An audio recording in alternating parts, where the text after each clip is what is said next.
ወይ ያስተፈስል በሰብ ወይ ያስተፈስል በሰብ ወይ ያስተፈስል በሰብ ወይ ያስተፈስል በሰብ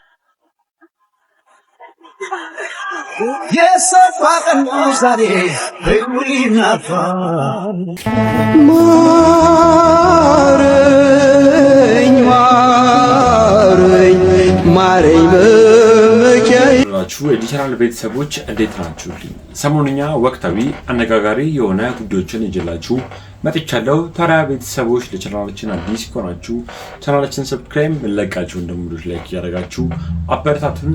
ወደ ቪዲዮቹ ቤተሰቦች ዛሬ የመጀመሪያ ማሰማችሁ ቪዲዮ ምን ሰሞኑን የተለቀቀው የቴዲ አፍሮ አልበም እጅግ በጣም ብዙ ሰዎችን ያስገረመና ያነጋገረ ይገኛል። ታዲያ አልበም ውስጥ ከተለቀቁት ዘፈኖች መካከልም ዳስጠርና ጀመር ደግሞ እጅግ በጣም ብዙ ሰዎችን እያነጋገረ እያቀረቡበት ይገኛሉ። ታዲያ እናንተስ ከቴዲ አፍሮ አልበም ውስጥ ምን ያክል ዘፈኖች ተመቿችሁ? የተመቿችሁን ዘፈኖች ኮሜንት ላይ አስቀምጡልን። ዛሬ የመጀመሪያ ማሰማችሁ አንድ ቪዲዮ አለ። እስኪ ቪዲዮ ለኢትዮጵያ ኦርቶዶክስ ተዋሕዶ ቤተክርስቲያን ጥብቅ መልእክት አለኝ። ቤተክርስቲያን የወንበዴ ዋሻ አይደለችም፣ የዘፋኝ ዋሻ አይደለችም፣ የዘፈን ዋሻ አይደለችም። ዘፋኝ በሙሉ ኦርቶዶክሳዊ ነው። ይህንን በማስረጃ ነው መሞግታችሁ። አብዛኞቻችሁ ከቴዲ አፍሮ አልበም ከመለቀቅ ጋር አያይዛችሁ ነው የኦርቶዶክስ ተዋሕዶ እምነትን ከዘፋኝነት ጋር ለመውቀስ የሞከራችሁትና እኔም ከሱ አልበም አንፃር ልነሳ በማስረጃ የቴዲ አፍሮን አልበም ያቀናበረው ወጣቱ ልጅ ፕሮቴስታንት እንደሆነ ምን ያህሎቻችሁ ናችሁ የምታውቁት? ሌላው በቴዲ አፍሮ አልበም ላይ በአንድ ትራክ ላይ የተሳተፈ አንድ ልጅ አለ። ከደቡብ ኢትዮጵያ አካባቢ ወጥቶ የደቡብን ሙዚቃ በኢትዮጵያ እንዲገን እንዲታወቅ በዘፈን በሙዚቃ ትልቅ አስተዋጽኦ ያደረገው አስጌ ዲንዳሾ የሚባለው አርቲስት ወይንም ዘፋኝ ፕሮቴስታንት እንደሆነ ምን ያህሎቻችሁ ናችሁ የምታውቁት? አለፍ ወዳሉት ደግሞ ሊሂድ ዘመናዊ ሙዚቃዎች በተለይ አሁን ባለንበት ዘመን አብዛኛዎቹን የሚያቀናብሩት እንደነ ጊልዶ ካሳ እንደነ ካሙዙ ካሳ አይነቶች የፕሮቴስታንት እምነት ተከታይ እንደሆኑ ምን ያህሎቻችሁ ናችሁ የምታውቁት? ትልቅ ስቱዲዮ አላቸው አዲስ አበባ ላይ ሻኩራ ስቱዲዮ፣ ዘፈን ወይንም ሙዚቃ የሚፈበረክበት ፋብሪካ ማለት ነው። የዛ ባለቤቶች ፕሮቴስታንት እንደሆኑ ምን ያህሎቻችሁ ናችሁ የምታውቁት?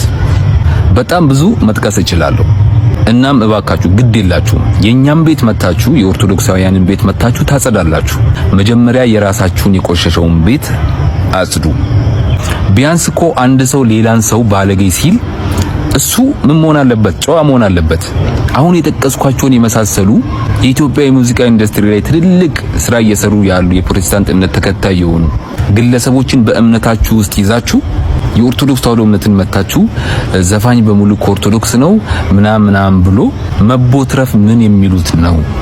እናም እናንተ ሚዲያው ላይ ወጣችሁ አወራችሁ ተንጫጫችሁ ማለት ልክ ናችሁ ማለት አይደለም። ዝም ያልነው መልስ ስለሌለን አይደለም፣ ለዛውም በማስረጃ አለን። ይህን ቪዲዮ አድርሱልኝ። እንደሰማችሁት ነው። የማንኛውም አይነት ሰው ዘፈን ከኦርቶዶክስ ተዋሕዶ ቤተክርስቲያን ጋር የሚገኝ ነገር የለውም። የተለያዩ ፓስተሮች የተነሱ በዚህ ሰዓት ላይ የተለያዩ ነገሮችን የተናገሩ ይገኛሉ። ወንድማችንም ሲናገር እንደነበረው ነው።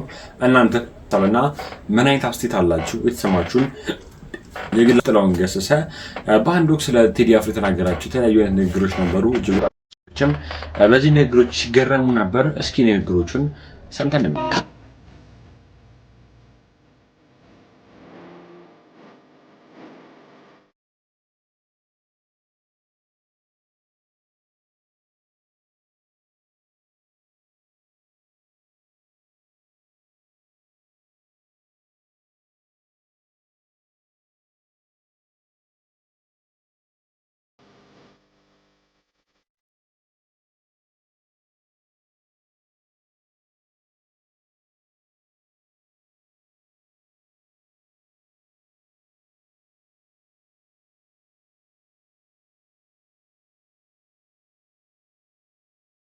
እኔ ከግማሽ ምዕተ ዓመት በላይ ለኢትዮጵያ ሙዚቃ ራሱን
በጭብጨባ ሸኙት። በደንብ እያጨበጨባችሁ ከዳች እንደሰማችሁት ነው። ምናልባት ይሄ ቪዲዮ ከ12 ዓመት በፊት ነው የተቀረጸው።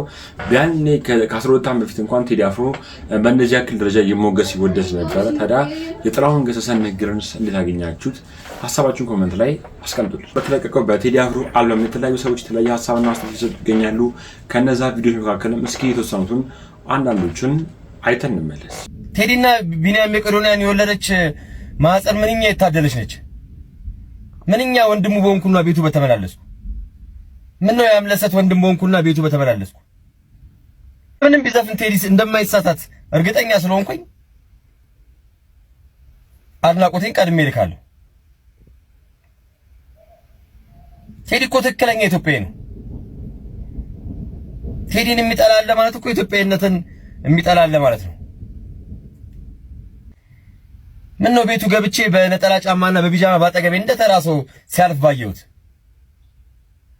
ቴዲ የተማረበት ትምህርት ቤት በመማሬ ደስ ይለኛል። የቴዲ ቦታ ይሆናል እያልኩኝ አንዱ ጋር ሄጄ እቀምጣለሁ፣ አንዱ ወንበር ላይ ሄጄ እቀምጣለሁ። ምን አጠፋ ቴዲ? ነይ ማታ ማታ እሺ ማታ አብረን ካላደር ጠዋት ስነሳ መብራት ሲጠፋ በመስኮት ወጥተሽ በበር ገብተሽ ምናምን የሚል ስራ እኮ የሰራ ሰው የለም ቴዲ። ዳላክ ምናምን እኮ ያለ ሰው ነው። ሸመንደፈር እኮ ያለ ሰው ነው። ኢትዮጵያ ያለ ሰው ነው እንዴ። በኮማንድ ፖስቱ ታስሬ ተሰብስበን እያወራን ቴዲን አልወደውም ማለት ለምን እለዋለሁ። በቃ ዝም ብዬ እንደዚህ በቃ አይመቸኝም።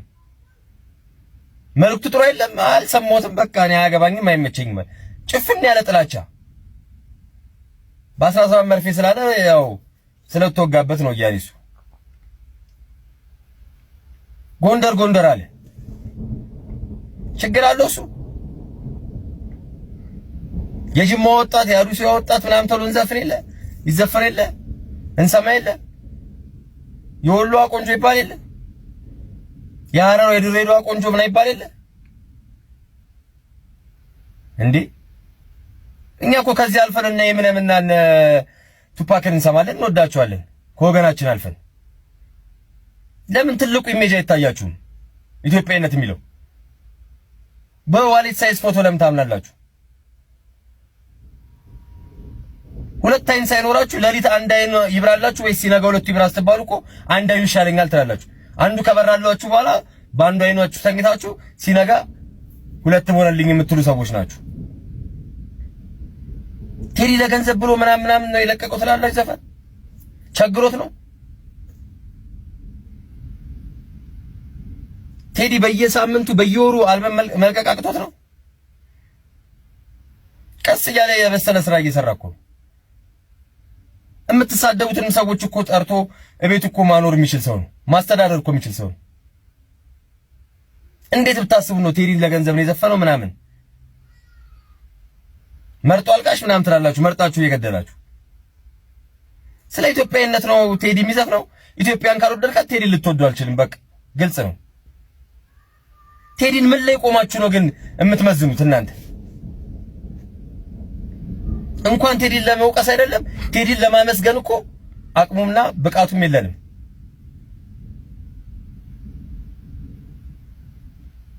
በጣም ነው የምታሳዝኑት። ቴዲ እኮ እንደኔና እንደናንተ ቦርተቴ ምናምን አይደለም። በየቡና ቤቱ በየመሸታ ቤቱ አምቡላውን አንጋሎ ምናምን የሚገባ ሰው አይደለም። ራሱን ጠብቆ ቤተሰቡን እያስተዳደረ ክብሩን ጠብቆ ህዝብ አክብሮ ሀገሩን አክብሮ የሚኖር ሰው ነው። ፈጣሪ በሰጠው ጥበብ እየጮኸ ነው። ከዘመተ ወታደር ለሀገሩ ሁሉ ከዘመተ ወታደር እኩል ነው የማየው። በሚችለው ነገር ሀገሩን እየረዳ ነው። ምን ያርግ? እሱ ብቻ ነው ሁሌ ብልጭ ባለ ቁጥር የሆነ ነገር መናገር ያለበት። አንተ አትናገርም ተነስተህ ወንድ ኮንክ? ቤተሰብ አስተዳዳሪ ነው። ያቅሙን እየመጣ የሆነ ነገር ያደርጋል። ዝም ብሎ የ3 ሺህ ብር ዘፈን ለምዳችሁ ቴዲን መተቸትም አትችሉም። በምን ተቸዋለህ ቴዲን? በስብዕናው ተቸዋለህ? በብቃቱ ተቸዋለህ? ጥበብ ጠቅላ ከኢትዮጵያ በተሰደደችበት ሰዓት ቴዲ አፍሮን የመሰለ ሰው ማግኘት አያስደስትህም? እንዴት ታማለህ ቴዲ? እኔ ንቅሳት ብጀምር አንደኛ ቴዲ ነው የምንነቀሰው። እመቤቴ እኔ ስለ ፐርሰናል ህይወት አያገባኝም። ፐርሰናል ህይወቱ ራሱ ቁጥር ሰው ማን ላይ ደርሶ አይተታቃለ? ክብሩን ጠብቆ ቤተሰቡን ጠብቆ ሚስቱን አክብሮ የሚኖር ሰው ነው። እንደና አንተ በየቤርጎ በየሳር ላይ ምናምን ሲንከባለል እኮ የኖረ ሰው የለም። ጥበብ አክብሮ የኖረች ነች፣ እሱም ጥበብን አክብሮ የኖረ ሰው ነው። የወንድ ጡት ማስያዣም የሴት ቦክሰራም ተሰብስበህ ቴዲን ትናገራለህ። የወጣት ፓምፐርሳም ባለብር ከ50 በተን የሆነ ህዝብ ቴዲን ይናገራል። ኢትዮጵያ እንደተናገርክ አታውቀውም? ምን ያርግልህ? ይሰቀልልህ ልጅ።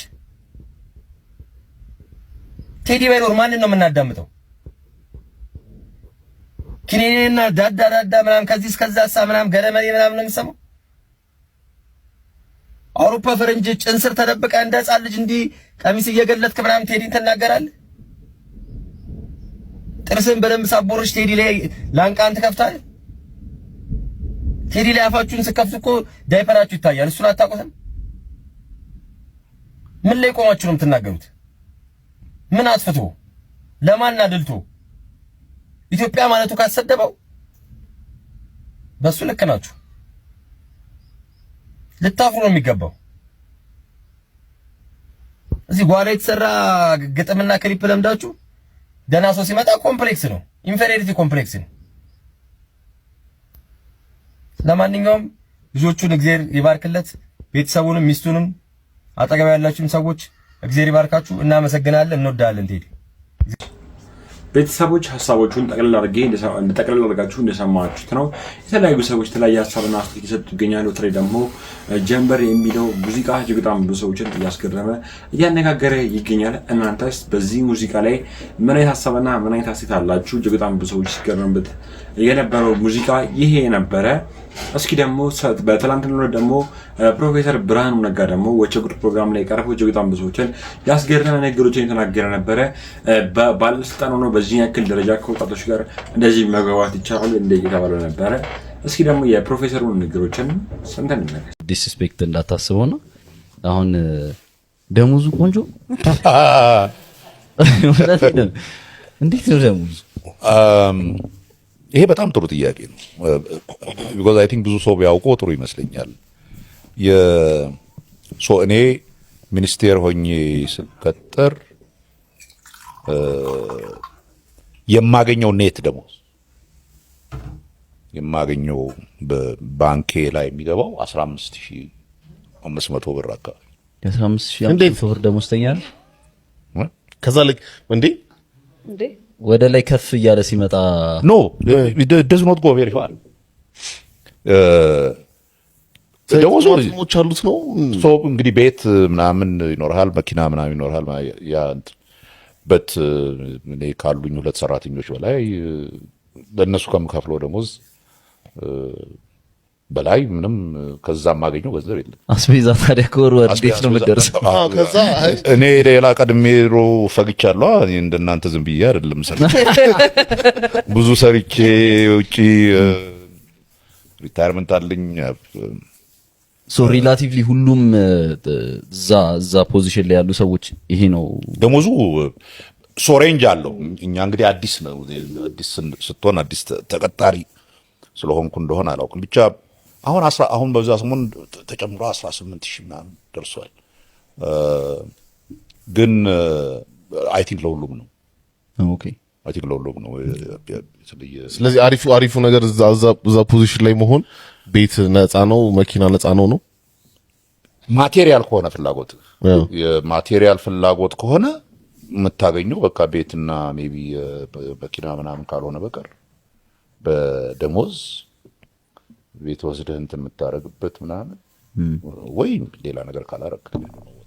እሺ ከተማሪዎች ሳይድ ደግሞ ወደ ትምህርት ሚኒስቴር ከገባህ በኋላ በጣም ብዙ ተማሪዎችንም ወላጆችንም ያስባሉ ብዙ ሪፎርሞች፣ ለውጦች መጥተዋል አይደል? በትምህርት ካሪኩለሙም ዙሪያ አብዛኞቹ ተማሪዎች ይሄንን የሚያዩ ሰው እንደዛ አይደለም። አክቹሊ ብዙ ነገሮች ነው ለውጥ ያለው። አሁን ለምሳሌ ትምህርት ቤት ስትገቡ ይሄ ጥፍር መሰራት፣ ጸጉር ምናምን ዲሲፕሊኑ ተቀየረ። ስኩሎች ኢንተርናሽናል መሆን እንትናቸውን ይነጠቃሉ። የማያሟሉት ነገር ካለ ይሄ ትምህርት ቤት የመውደቅ የማትሪክ ውጤት ምናምን በጣም ብዙ ሪፎርሞች ናቸውና ኦልሞስት እያንዳንዱ ጥያቄ ሬዝ ያደርጋሉ ተማሪዎች። እናንተ ያረጋችሁበት ሪዝኒንጎች ምንድናቸው? ሜቢ ሁሉንም ላትነግረን ትችላለህ። ኦቨርኦል ግን ሪፎርሙ የመጣው ምንድነው? አንድ ላይ እንትን ምንድነው ይሄ የማለፊያ ነጥቦች እንትን ማለትና ምንድነው መጨመር እና የሚያልፉት ተማሪዎች ቁጥር እንዲቀንሱ ማድረግ። ብዙ ተማሪዎች ለውድቀታቸው ምክንያት ኦኬ እሱ ነው ለምን አንተ ከመጣ በኋላ ስለሆነ ማለት ነው እነዚህ ለውጦች ያሉትና እሱን እንዴት ነው እናንተ አንድ የምታረጉት? ይሄ በጣም ሰፊ ቶፒክ ነው። አይ ዶንት ኖ ሁሉንም እንዴት አድርገን ከበር እንደምናደርገው ግን ኦልሶ ኢምፖርታንት ቶፒክ ነው። የኔ ለውጡ ሲመጣ የአብይ መንግስት በሚመጣ ጊዜ ምንድን ነው እንዲለወጥ የሚፈልገው በሚል በተለያዩ ሴክተሮች ላይ ጥናት ተጀምሮ ነበር አይደል? ከዛ ውስጥ አንዱ በጣም ትልቅ ቦታ የተሰጠው የትምህርት ሴክተሩ ነው። የትምህርት ሴክተሩ ትልቅ ቦታ የተሰጠበት ምክንያት አንድም በአስፈላጊነቱ፣ ሁለትም በነበረበት ክራይሲስ ነው፣ በነበረበት ቀውስ ነው። አስፈላጊነቱ ላይ ጥያቄ የለም። ትውልድ በትምህርት የአንድን ትውልድ የሚያንጸው አንድም ቤተሰብ ነው። ከቤተሰብ በላይ ብዙ ጊዜውን የሚያጠፋው ትምህርት ቤት ነው። ብርሃኑ ነጋ እጅግ በጣም ብዙ ሰዎችን ያስገረመ ነገሮችን ነበር ሲናገር የነበረው። እጅግ በጣም በሚገርም ሁኔታ ደሞዜ 15000 ብር እያለ ነበረ። እጅግ በጣም ብዙ ሰዎችም በዚህ ሀሳብና አስተያየት እየሰጡ ነበር። እናንተስ ምን ትላላችሁ? የብርሃኑ ነጋ ነገሮችንስ እንዴት አገኛችኋቸው? ሀሳባችሁን ኮሜንት ላይ አስቀምጡ። ናምብረው ወጣት ስለ ቴዲ አፍሮ እንዲሁ ደግሞ ስለ ስራ ቆይታቸው አመለካከት ላይ ቀርበው የተለያዩ ነገሮችን እየተናገረ ነበር። ታዲያ እጅግ በጣም ብዙ ሰዎች በድጋሚ ቪዲዮ እየተቀባበሉት ይገኛሉ። እስኪ ቪዲዮን አይተን እንመለስ። 4 ዓመት ነው የፈጀብን አልበሙ። 4 ዓመት ከኔ እና እያንዳንዱ የምንሰራው ቀን በቀን ይወስዳል። ሙዚቃዎቹ የዕለቱ ይሰማዋል ማለት ነው። ዛሬ የምንሰራውን ኤክስፖርት አድርጎ ይወስዳል። ነገ እና እንዳለ ሙዚቃው ፋይሎቹ አሉት። እኛንም ያሰማናል። እና መጨረሻ ላይ ይሄ ነው ይላል። እቺኛው አሪፍ ነች፣ ይሄንን እናስተካክለው ብሎ በቃ ሌላው ነገር ደግሞ ከሱ ጋር መስራት ቀላል ነው የምልሽ። አንዴ ጥሩ መንገድ ይኖር እንጂ ይጨርሷል፣ አይንጠለጠልም። አይ ራሱ ብዙ ሐሳብ ያመጣል። ጎበዝ ነው። አሁን ሚክሲንጉንም የሰራነው ለሁለት ነው። አይወድም እንደዚህ ሲባል አይወድም። ግን አቀናባሪው እሱ ነው በለኛ ከግማሽ በኩል የሰራነው ክሬዲት ሰጠ። ይሄ ደግሞ ትልቅ ልብ ይፈልጋል እኮ ክሬዲት ራሱ ማካፈል ማየት መቻል ደግሞ አይ እንዴ እሱ ነው ራሱ። በሳምንት 3 ቀን ነበር የምንገናኘው በነገራችን። ሰኞ ሮብ አርባ ነው የምንሰራው። 10-11 ሰዓት ላይ እንገናኛለን። ስራ ላይ እንዴት ነው ይለፋል። ደግሞ ታለንት ኖሮች ጎበዝ ሆነሽ ለፍተሽበትም እኮ እንትን ነው ያው እግዚአብሔር ጸጋውን እንደሰጠው ያወቀ ይመስለኛል። በቃ እሱ ሁሉንም ነገር አይምሮ ላይ እንትን ይሏል። ጎቢ ቀድና ጫው አንዳንዴ እኮ በቃ ሲሰለችኝ ኪቦርዱን ነው ተጫውትሏል። እሺ ተነሲላ ሳይደክመው እንዴ ሐሳብ ያመጣል። እጅም አይሰጥም እኮ በቃ ጊታርም ስቀዳ ሐሳብ የሚያመጣው እሱ ነው። እኔ ልጀምረዋለሁ እንጂ በጣም እንትን ነው። ያው ዜማ የሚሰራ ሰው ጎበዝ ዜማ ደራሲ የሆነ ሰው ብዙ የሜሎዲ ሐሳብ ይኖረዋል ቅንብር ላይ። ያ ኢንትሮ ብሪጅ ሊሆን ይችላል ወይ ሜሎዲ የሆነ ነገር ደግሞ የእናንተ ኢንትሮቹ በጣም ይለያል። እና እሱም የራሱ ደግሞ ስታይልም አለው አይደል? የሱ እኮ ልክ ስትከፍቺው የቴዲ ዘፈን ይመስላል ሚል አለ። የሱ ስታይሉ እሱን በደንብ ጠንቅቆ ስለሚያውቅ ሁሉ ጊዜም የማይረሳ የሙዚቃ አቀናባሪ መሆኑ ይታወቃል። ታዲያ የሙዚቃ አቀናባሪውን ንገነስ ቤተሰቦች እንዴት ያገኛችሁት? የተሰማችሁን ሀሳብ ኮሜንት ላይ በኢትዮጵያኖችን በማሳቅ የሚታወቀው ፍልፍሉ እጅግ በጣም በጠና እንደታመመ ሁላችንም እናውቃለን። ታዲያ ሐኪም ቤት የተኛበት አልጋ ድረስ ሄደው የሃይማኖት አባቶችም ቅባ ቅዱስ የቀቡት እንዲሁም ደግሞ ጸሎትም እያደረጉለት ነበረ። እጅግ በጣም ደስ የሚል ቪዲዮ ነበር በዚህ ቢሻን ላይ ሲቀበለው። ምክንያቱም የሰው ልጅ ካመነ እንደሚድን እንዲሁም ደግሞ የሕክምና ብቻ እንደማይል ነበር ሲያሳዩ የነበሩት። ምክንያቱም ጸሎት እንዲሁም ደግሞ የሃይማኖት አባቶችም እርዳታ እንደሚያስፈልገን ትምህርት እየሰጡ ነበር። ቪዲዮ ነበር አይተን እየተመለሰ ነው። እናንተም ሀሳባችሁ ኮሜንት ላይ አስቀምጡ። አርቲስት ዳናይት መክብብ ሽምግልና ተላከላት የተባለ ነበረ። እጅግ በጣም ብዙ ሰዎችም ይሄን ቪዲዮ እየተቀባበሉት ይገኛሉ። ቪዲዮቹን አይተን እንመለስ።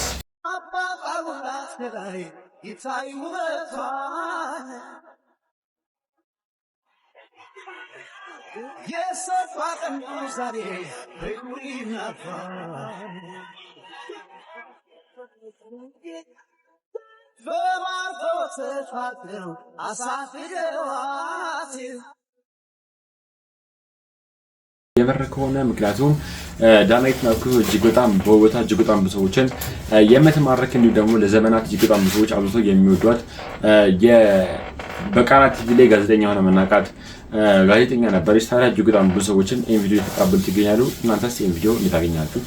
የተሰማችሁን ሀሳብ ኮሜንት ላይ አስቀምጡ። አንዲት እህታችን ስለ ቴዲ አፍሮ አልበሞች ከድሮቹ እስካሁን ድረስ ያሉትን አልበሞችን በተነታነ እየተነተነች ነበረ። ታዲያ አሁን የደረሰበትን ደረጃም አብራርታ የተናገረች ነበረ። እስኪ ደግሞ ይህን ቪዲዮ አይተን እንመለስ። የቴዲን አልበም ሰማሁትኝ እና ስለ ተስፋ ላወጋችሁ ነው የመጣሁትኝ። ምን አንጠልጥሎ ተስፋ ጋር አስወሰዳት ልትሉ ትችላላችሁ። ግን እኔ ተስፋ የሚለው ነገር እንደ ሀሳብ በጣም ከሚስቡኝ ፋሲኔት ከሚያደርጉኝ ነገሮች ውስጥ አንዱ ነውና ከዚህ በፊትም ብየዋለሁ። ሎሬት ጸጋዬ ገብረመድህን ተስፋ ከመቁረጥ የተስፋ ገመድ ላይ መንጠልጠል ይሻላል ብለዋልና ተስፋ ኖሮን በዛ ተስፋ ጸንቶ መኖር በጣም ፈታኝ ነገር ነው፣ ከባድ ነገር ነው። ነገር ግን ደግሞ ያለ ተስፋ ቆርጦ መኖር ደግሞ ያዳግታል። እንዲያው መኖር ይቻላል ሁሉ ብዬ አላስብም። ተስፋ ተቆርጦ እንዴት ይኖራል የሚለው ጥያቄ በጣም አንዳንድ ጊዜ ያሳስበኛል። ይሄ ፍልስፍናው ጋር አንሄድም፣ ግን የቴዲ ዘፈኖች ላይ ከማያቸው ነገሮች ውስጥ ፍቅርና ተስፋ ዋነኞቹ ናቸው ይባላል አይደለ? በተለምዶ የሰው ልጅ ለህይወት ከሚያስፈልጉት ነገሮች ውስጥ ሶስቱ ፍቅር፣ ተስፋና እምነት፣ ከሶስቱ ይልቅ ደግሞ ፍቅር ይበልጣል ይባላል። መጽሐፍ ቅዱስ ላይም እንደዛ ተብሎ ተጽፏል ካልተሳሳትኩኝ። እና 1997 ዓ.ም ጃ ያስተሰርያል ሲወጣ ከዛ በኋላ ነው አይደል እንዲያውም አንድ አገራዊ ነገር ሲከሰት ቴዲ አይዘፍንም እንደ ማለት ሁሉ የጀመርነውና እዛ ዘፈን ላይ ስንኞች አሉ። ልብ ብላችሁ ካያችኋቸው ዘጸአት ለኢትዮጵያ ወደ ተስፋ ጉዞ ባህሩን የሚያሻግር አንድ ሙሴ ይዞ ቅርብ ነው አይርቅም የኢትዮጵያ ትንሳኤ በአንድነት ከገባን የፍቅር ሱባኤ አይደለ? ፍቅር አተን እንጂ በረሃብ የተቀጣን አፈሩ ገራገር ምድሩ መቻሳጣን ችግራችን የፍቅር እንደሆነ ተስፋ ሰንቀን ደግሞ ወደ ኢትዮጵያ ትንሳኤ ዘጸአት ለኢትዮጵያ በተስፋ ጉዞ ወደ ተስፋ ጉዞ መሄድ አለብን እና የሆነ አይነት የተስፋ ጉዞ መጀመር እንዳለብን ነው ያ ዘፈን የሚናገረው። በእኔ አመለካከት ማለት እያንዳንዳችን ዘፈንን በተለያየ መልኩ ነው የምንረዳው፣ በተለያየ መልኩም ነው ደግሞ የምንተረጉመው። ከዛ ስለ ፍቅር የሚለው አልበም ጥቁር ሰው የሚለው አልበም ሲወጣ 2005 ላይ ስለ ፍቅር የሚለው ዘፈን ላይ ስለ ፍቅር ሲባል ስለ ጸብ ካወራን ተሳስተናል፣ የመጣነው መንገድ ያሳዝናል ምናምን ይልና እግር ይዞ እንዴት አይሄድም ሰው ወደፊት አይራመድም። ያ የተስፋ ጉዞ ነው አሁንም እያሳሰበው ያለው ብዬ አስባለሁኝ። ማለት እግር ይዘን እንዴት አንሄድም ሰው ወደፊት እንዴት አይራመድም፣ ከአድማስ እየራቀ ምን ነው ይሄ መንገድ ያባክነኛል፣ በየት በኩል ቢሄድ ወደ ረፍት ሀገሬ ቶሎ ያደርሰኛል። ሀገር ውስጥ ሆኖ ነው ይሄን ዘፈን የሚዘፍነው እና እኔ ልብ ውስጥ ያለችው ኢትዮጵያና ቴዲ ልብ ውስጥ ያለችው ኢትዮጵያ አንድ ናቸው ብዬ አላምንም እውነቱን ለመናገር። ለምን እሱ ስለ ኢትዮጵያ ሲዘፍን የሚስላት ኢትዮጵያ ከሰማይ በታች ያለች የምድር ገነት ናት አይደለ? ትላንቷ ታሪኳ በጣም የገነነ ነገዋ በጣም በቃ ኤንድለስ ፖሲቢሊቲስ ያላት ሰፊ ነገ ያላት ኢትዮጵያ ናት እና ያቺን ኢትዮጵያ መሳል ብዙዎቻችን ይከብደናል። እዛ ኢትዮጵያ ውስጥም እየኖርን አይደለም። ምናልባት የትውልድም ልዩነት ሊሆን ይችላል አይደለ? የሆነ ትውልድ ላይ ተወልደው ያደጉ ሰዎች ከኢትዮጵያዊነት ጋር ያላቸው ትስስር፣ ስለ ኢትዮጵያዊነት ስለ ማንነታቸው ያላቸው ዕውቀትና በኔ ደግሞ በዘጠናዎቹ ተወልደን ያደግን እዚህ ብዥታ ውስጥ ያደግን ልጆች ከትውልዳችን ከማንነታችን ሪሌሽን ከሀገራችን ጋር ያለን ግንኙነት ይለያያል። በሱም አንጻር ሊሆን ይችላል አላውቅም። ግን 2010 ላይ ኢትዮጵያ አልበም ሲወጣ ቴዲ ስለ ተስፋ መዝፈን አይጠበቅበትም ነበረ። ማለት ሁላችንም በተስፋ ሞልተን ነበረ። የተለያዩ ማህበራዊና ሀገራዊ ፖለቲካዊ ሽግግሮችን እያካሄድን ነበረና በጣም በተስፋ ተሞልተን በነበረበት ሰዓት ኢትዮጵያ የሚለው ዘፈኑ ላይ ተውኝ ይውጣልኝ ልጥራት ደጋግሜ ኢትዮጵያ ማለት ለኔ አይደል ወይ ስሜ እና ቢጎል እንጀራ ከመሶቡ ላይ እናት በሌላ ይቀየራል ወይ ብሎ ኢትዮጵያ ማለት እናት እንደሆነች ከዛም በላይ ደግሞ የሱ መጠሪያ ስሙ የሱ ማንነቱ የሱ እኔነቱ አገር ውስጥ እንዳለ ነው የተናገረው እዛ ዘፈን ላይ። እሱ ዘፈን ከወጣ ከተወሰኑ አመታት በኋላ ነአት አርማሽ ነው አይደል የወጡት። አባይም ወጥቷል። ግን ነአትና አርማሽ ለኔ በጣም ኢንትረስቲንግ ናቸው ከመላቸው ዘፈኖች ውስጥ ናቸው። ለምን ነአት ላይ እያመመው መጣ ነው የሚለን እዛ ልብ ውስጥ ያለችው ኢትዮጵያ በትንሳኤ ተሰርታ ትመጣለች ብሎ የሚጠብቃት ኢትዮጵያ ከዛ ደግሞ ምድር ላይ ያለውን እውነታ ሲያይ እያመመው መጣ። የሚያዜም ይመስላል ሲያጣጥር ተጨንቆ ውስጡን ሲሰብቅለት እያለ ማሲንቆ።